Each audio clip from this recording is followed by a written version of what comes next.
ভাবে পেছনের দিকে উঠতে পারে। হামিংবার্ড হলো আকাশের অ্যাক্রোব্যাট। তারা সামনের দিকে, পাশের দিকে, এমনকি পেছনের দিকেও উঠতে পারে এবং এক জায়গায় স্থির থেকেও উঠতে পারে। অন্য কোনো পাখি এতটা দক্ষতার সাথে উঠতে পারে না।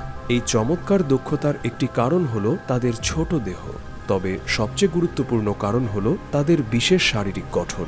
হামিংবার্ডের কাঁধে খুবই নমনীয় বল জয়েন্ট থাকে।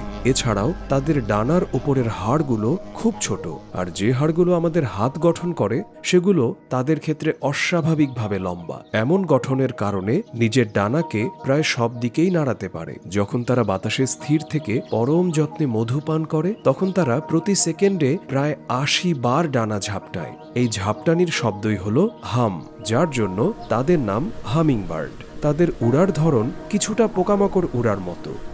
অন্যান্য কিছু পাখিও মাঝে মধ্যে স্থির থেকে উড়তে পারে, কিন্তু খুব অল্প সময়ের জন্য।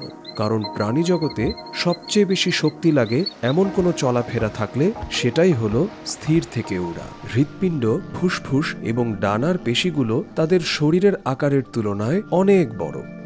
তবে আরও গুরুত্বপূর্ণ হল তারা পৃথিবীর সব মেরুদণ্ডী প্রাণীর মধ্যে সবচেয়ে দ্রুত বিপাক ক্রিয়া সম্পন্ন করে।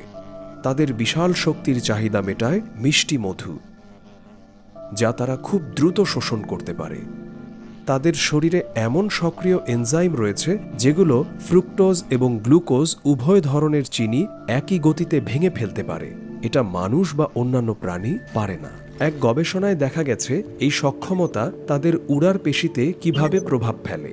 বিজ্ঞানীরা বিভিন্ন হামিংবার্ড প্রজাতির জিনোম বিশ্লেষণ করে অন্যান্য পাখির সঙ্গে তুলনা করেন। ফলাফল বলছে সব হামিংবার্ডের শরীরে একটি নির্দিষ্ট জিন অনুপস্থিত। পেশির কোষে পরীক্ষা চালিয়ে বিজ্ঞানীরা বুঝতে পারেন এই জিনটি কি করত। বিজ্ঞানীরা দেখলেন এই জিন না থাকায় তাদের দেহে চিনির বিপাক ক্রিয়া আরও ভালো হয়। এই জিন না থাকায় পেশি কোষে মাইটোকন্ড্রিয়ার সংখ্যা এবং কার্যকারিতা বেড়ে যায়। মাইটোকন্ড্রিয়া হল কোষের বিদ্যুৎ কেন্দ্র, কারণ এরা শক্তি উৎপাদনে গুরুত্বপূর্ণ ভূমিকা রাখে। তাই হামিংবার্ডের উড়ার অসাধারণ ক্ষমতার পেছনে আছে তাদের বিশেষ শারীরিক গঠন এবং জিনগত বৈশিষ্ট্য দুটোই।